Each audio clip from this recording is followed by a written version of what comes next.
ఇగో నీళ్ళ బిందెల దగ్గర ఆడోళ్ళు ఎట్లా కొట్టుకునేటోళ్ళు మర్చిపోయిర్రా? నీళ్ళ కోసం పొద్దున్న 4 గంటలు లేసి బిందెలైతే లైన్‌లో పెట్టేటోళ్ళు.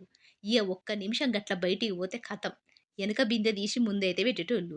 ఇగ గప్పుడు చూడాలే ఏమేముండా నేను గట్ల పోయినో లేదో నీ బిందె తీసి నా ముందు పెడతావా అని జుట్లు నెత్తి నెత్తి పట్టుకొని బిందెలు సొట్ట పోయేదాకా కొట్టుకునేటోళ్ళు. దీనికి బాగా బలం ఉన్నది. నా మొగుడు రాని అచ్చినాక దీన్ని ఈపి చింతపండు చేయమని చెప్తా.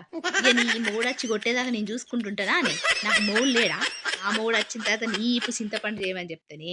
సొట్ట మొఖం దాన. నా బిందె తీసి నీ బిందె పెడతావానే? నీ చేతులు కాలిపోను, నీ చేతులకు అగ్గి రాను, నీ చేతులకు జట్ట పుట్ట అని చెప్పుకుంటా తిట్టుకుంటా పోయేటోళ్ళు. ఇగ చూసేటోళ్ళందరూ మజా చేసేటోళ్ళు. గట్లుండే. నీళ్ళ బిందెల దగ్గర గొడవ అంటే మంచిగుండే. ఇగ మళ్ళా 2 రోజుల తర్వాత కొత్త చీరతో కనబడితే తిరిగి మొగుడు ఈపంతా చింతపండు చేసినా కూడా ఒకళ్ళకేం తక్కువ కాలేదు. మంచిగానే తయారయ్యత్తాంది. ఎటో పోతాంది గాని అని అనేటోళ్ళు. ఇగ దగ్గరికి రాగానే "ఏం వదినా ఇయాల కొత్త చీర కట్టినావు ఏడికో పోతానవు? పెళ్లి ఫంక్షన్‌కి పోతానవా ఏంది?" అని మళ్ళా గట్టా మాట్లాడేటోళ్ళు.